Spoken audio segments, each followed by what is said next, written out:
जिंदगी का साथ निभाता चला गया, हर फिक्र को धुएं में उड़ाता चला गया। जेब में 30 रुपए और दिल में हीरो बनने की ख्वाहिश लेकर 1943 में एक नौजवान सपनों के शहर मुंबई पहुंचा, तो उसे नहीं पता था कि महज कुछ सालों में ही वो न सिर्फ इस शहर पर बल्कि करोड़ों दिलों पर राज करेगा। इस सुपरस्टार के प्रति लोगों की दीवानगी ऐसी थी कि बस उनकी एक मुस्कान पर दर्शक झूम उठते तो एक आंसू पर करोड़ों दिल रोते, और सिर्फ एक झलक पाने की जद्दोजहद में लड़कियां जान देने को तैयार रहती।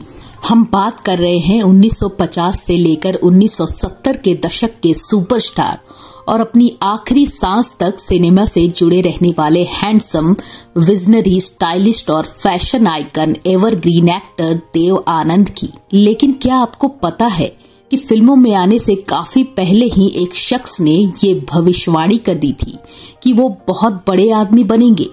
ये बात देव आनंद के फिल्मों में आने से काफी पहले की है, जब वो अपनी माँ के लिए दवा लेने गुरदासपुर से अमृतसर गए थे। तो वहीं गोल्डन टेम्पल के पास वो एक दुकान पर शरबत पीने गए।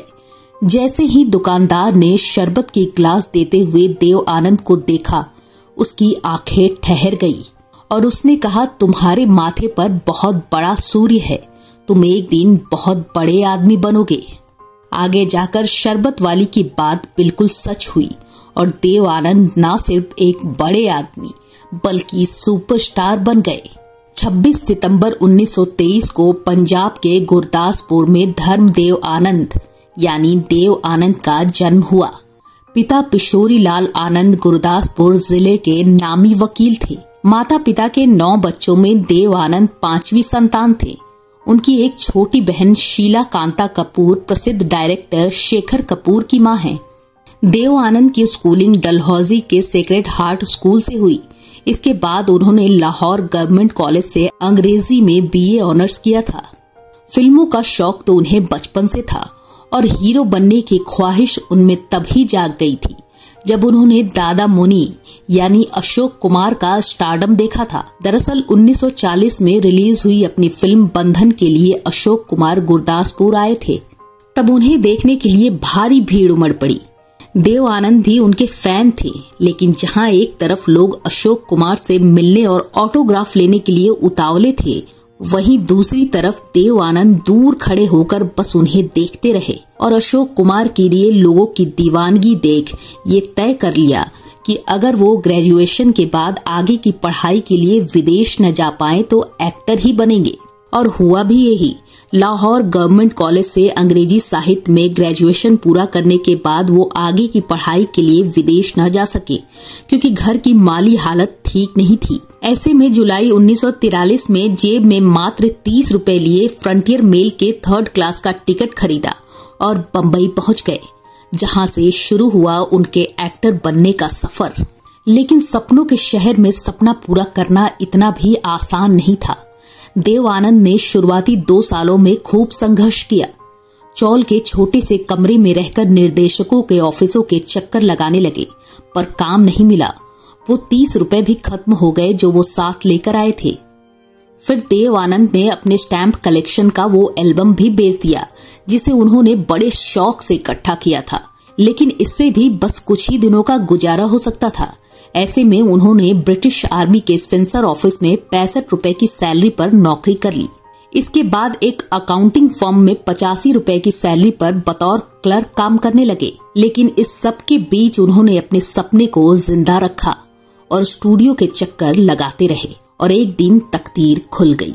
उन्हें पता चला कि प्रभात फिल्म कंपनी अपनी आने वाली फिल्म के लिए एक सुंदर नौजवान की तलाश कर रही है, और वो अगले ही दिन वहां पहुंच गए और उनकी मुलाकात फिल्म कंपनी के मालिक बाबूराव पाई से हुई।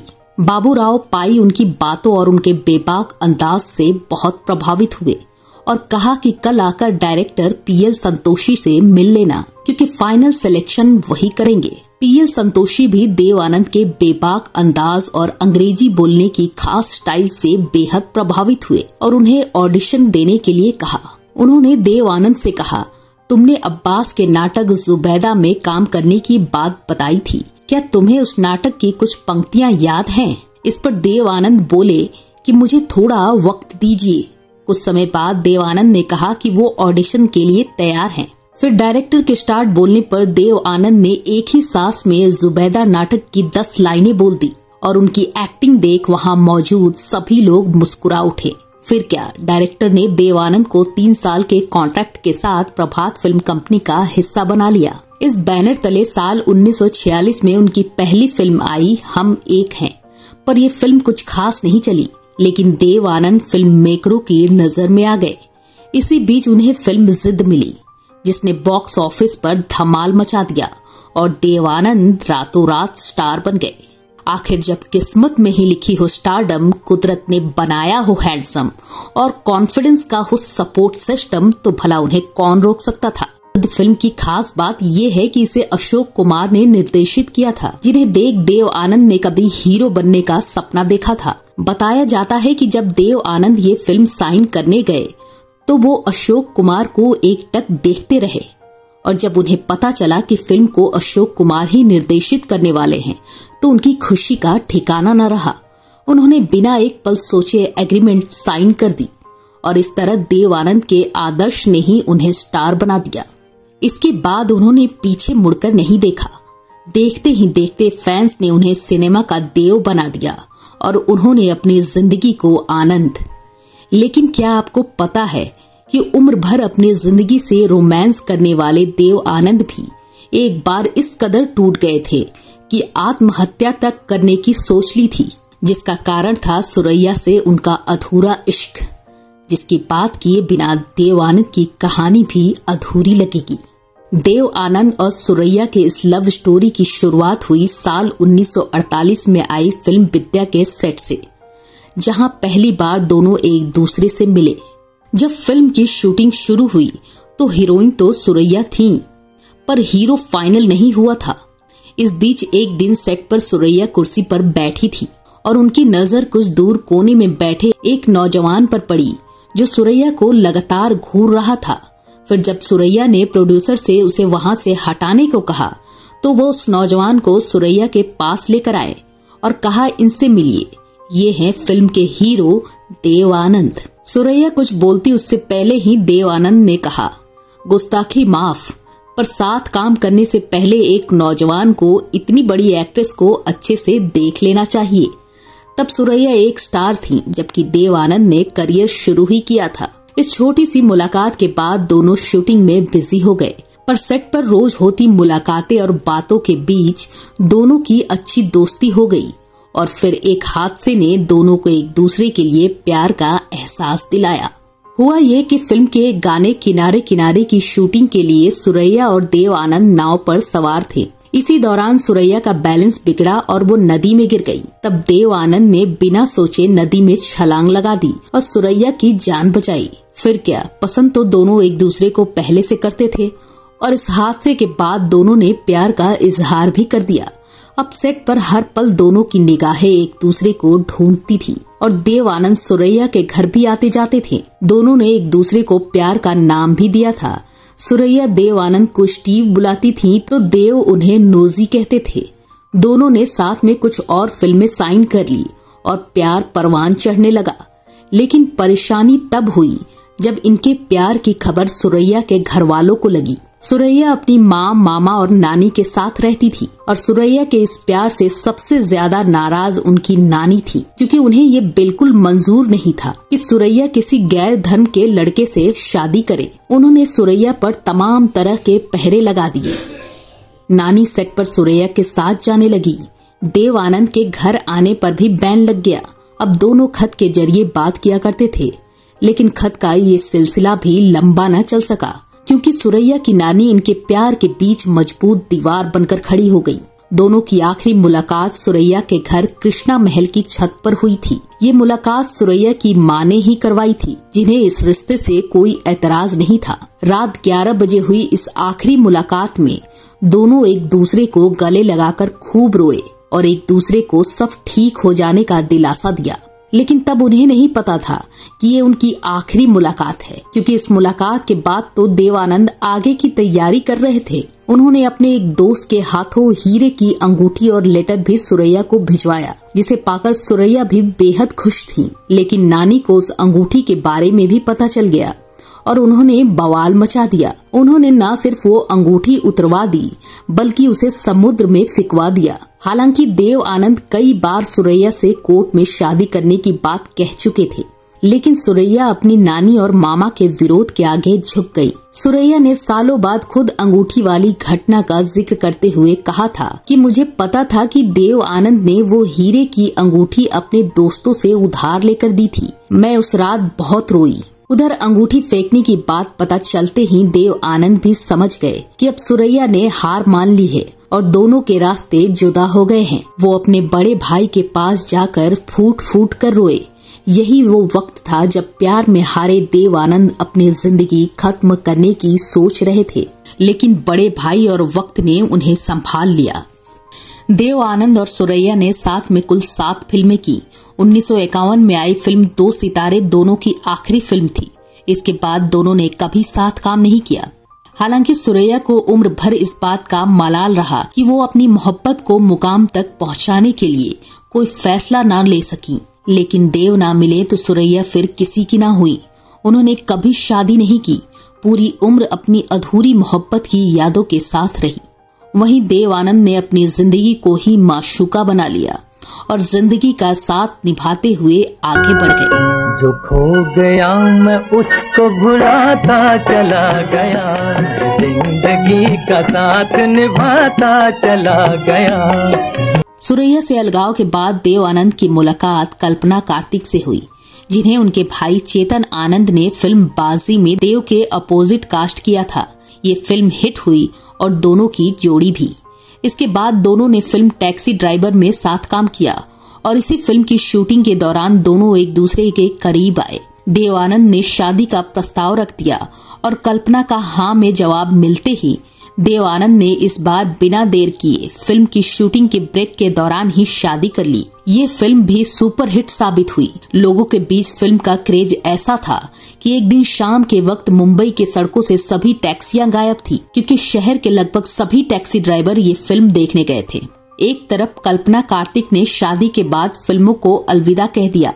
खास बात यह है कि उन्होंने अपने करियर में कुल 6 फिल्में की और इन सभी फिल्मों में देव आनंद ही उनके हीरो बने। दोनों के 2 बच्चे हुए, सुनील आनंद और देवीना आनंद। दूसरी तरफ देव आनंद का स्टारडम बढ़ता गया। एक के बाद एक हिट फिल्मों के साथ देव आनंद लोगों के दिलों में बसने लगे। खासकर लड़कियों में उनका जबरदस्त क्रेज था। फिल्म काला पानी में ब्लैक सूट में उनके लुक के लोग कायल हो गए। इस फिल्म के बाद अक्सर जब देव आनंद ब्लैक सूट में पब्लिक प्लेस पर जाते तो उनकी एक झलक पाने के लिए इतनी भीड़ जमा होती कि भगदड़ सी मच जाती थी। रिपोर्ट्स के मुताबिक उन्हें देखने के लिए लड़कियां कुछ भी कर गुजरने को तैयार रहती। कुछ लड़कियां तो छत से कूद जाती थीं। ऐसे में देव आनंद पर पब्लिक प्लेस में ब्लैक सूट पहनने पर पाबंदी लगा दी गई। देव आनंद के लिए लड़कियों की दीवानगी को देखते हुए कोर्ट ने पहली बार किसी एक्टर के पहनावे के मामले में दखल दिया और पब्लिक प्लेस में देव आनंद के ब्लैक सूट पहनने पर बैन लगा दिया। सिनेमा के इतिहास में ऐसा शायद ही कोई एक्टर हो जिसके लुक के प्रति इस हद तक दीवानगी देखी गई कि कोर्ट को दखल देना पड़ा। आम लोग ही नहीं बल्कि चंबल के डाकू भी देव आनंद के दीवाने थे। इससे जुड़ा एक किस्सा भी मशहूर है। बताया जाता है कि साल 1957 में फिल्म 9-2-11 की शूटिंग मध्य प्रदेश के शिवपुरी इलाके में हो रही थी। ये वो दौर था जब इस इलाके में डाकुओं का खौफ था। शूटिंग की वजह से पूरी यूनिट को वहीं गेस्ट हाउस में रुकना पड़ा। तभी रात में देव आनंद के कमरे का दरवाजा किसी ने खटखटाया। देव आनंद ने अंदर से पूछा, कौन है? तो आवाज आई, हम हैं बगर सिंह। ये सुनते ही देव साहब के होश उड़ गए और उन्होंने किसी तरह हिम्मत करके दरवाजा खोला और देखा कि सामने बड़ी बड़ी मूंछों वाला बंदूक लिए एक आदमी खड़ा है। इससे पहले देव आनंद कुछ कह पाते, बगर सिंह ने देव आनंद की एक तस्वीर उन्हें दिखाते हुए बोला कि आप इस पर अपना ऑटोग्राफ दे दो। ये सुनकर देव आनंद की जान में जान आई और उन्होंने अपनी तस्वीर पर साइन करके बगर सिंह को दे दिया। इतना ही नहीं, जाते जाते बगर सिंह ने कहा, देव साहब अगर किसी भी चीज की जरूरत हो तो हमें जरूर याद करना। सिर्फ देश ही नहीं बल्कि विदेशों में भी देव आनंद के लाखों चाहने वाले थे।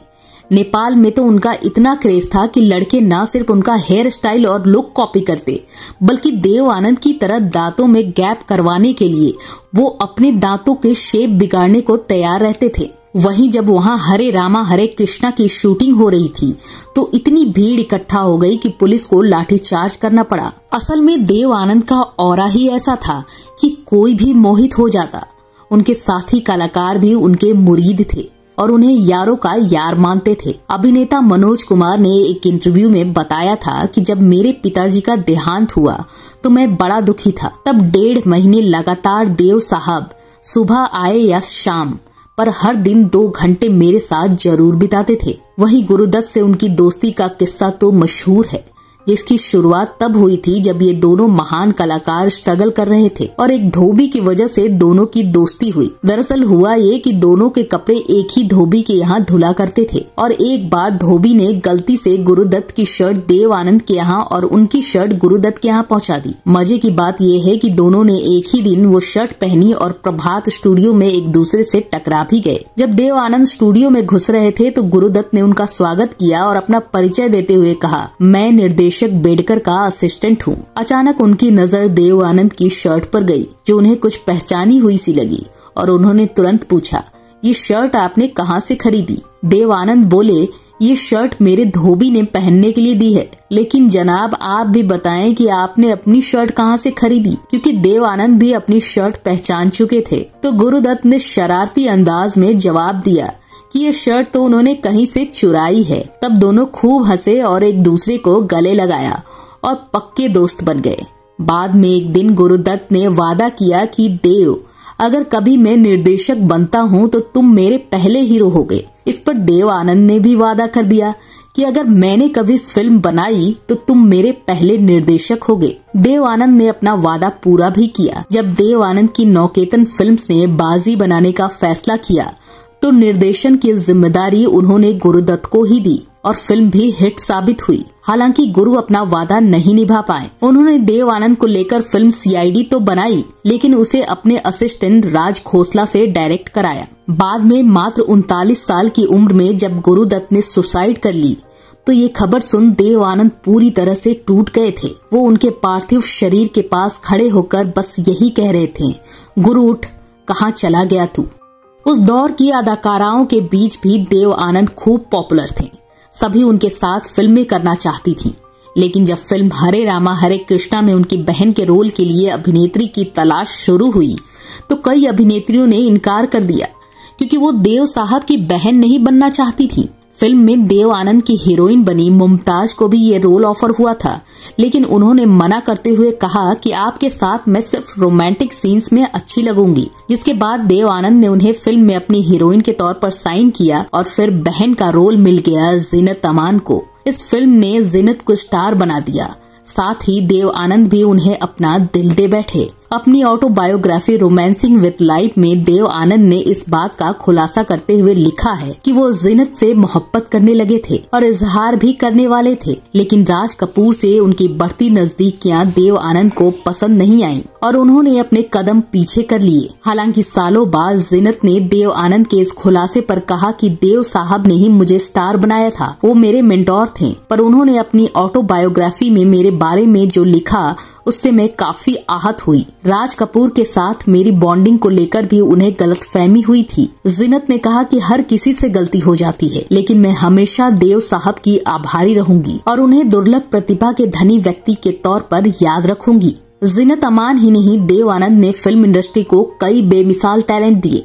इनमें शत्रुघ्न सिन्हा, जैकी श्रॉफ, टीना मुनीम और तब्बू का नाम भी शामिल है, जिन्हें देव आनंद ने ही इंट्रोड्यूस किया और वो स्टार बन गए। जानकारों का मानना है कि देव आनंद में रिस्क लेने और लीक से हटकर चलने का मादा था। तभी तो 1943 में लगभग खाली हाथ आने वाले देव आनंद ने 1949 में अपना नया प्रोडक्शन हाउस नवकेतन फिल्म्स खड़ा कर लिया। इसी बैनर तले उन्होंने कई यादगार फिल्में दी और 1965 में गाइड के रूप में एक बोल्ड सब्जेक्ट पर फिल्म बनाई जो बाद में मास्टरपीस साबित हुई। शुरुआत से आखिर तक देव आनंद फिल्मों से प्यार करते रहे और फिल्में बनाते रहे। हालांकि उनकी बाद की कई फिल्में फ्लॉप होती रहीं, जिन्हें देख उनके फैंस भी थक गए, पर देव आनंद नहीं थके। वो अपने आखिरी वक्त तक फिल्में बनाते रहे। 3 दिसंबर 2011 को दिल का दौरा पड़ने से 88 साल की उम्र में लंदन में देव आनंद का निधन हो गया। बताया जाता है कि हार्ट अटैक के वक्त भी वो लंदन के होटल में अपनी नई फिल्म की स्क्रिप्ट पर काम कर रहे थे। उनके निधन के 2 महीने बाद उनकी आखिरी फिल्म चार्जशीट रिलीज हुई, जिसे उन्होंने डायरेक्ट और प्रोड्यूस किया था। आज भले ही देव आनंद हमारे बीच नहीं है, पर जब भी सुपरस्टार्स की बात होगी देव आनंद का नाम शामिल होगा। उनकी अदाकारी, उनका स्टाइल और उनके लिए फैंस की दीवानगी के किस्से सिनेमा के इतिहास में सदाबहार रहेंगे। इस वीडियो में फिलहाल इतना ही। ऐसे और दिलचस्प किस्सों के लिए हमारे चैनल बॉलीवुड के किस्से को सब्सक्राइब करें। इस वीडियो को लाइक और शेयर करना ना भूलें। साथ ही कोई सुझाव हो तो कमेंट सेक्शन में जरूर बताएं। शुक्रिया।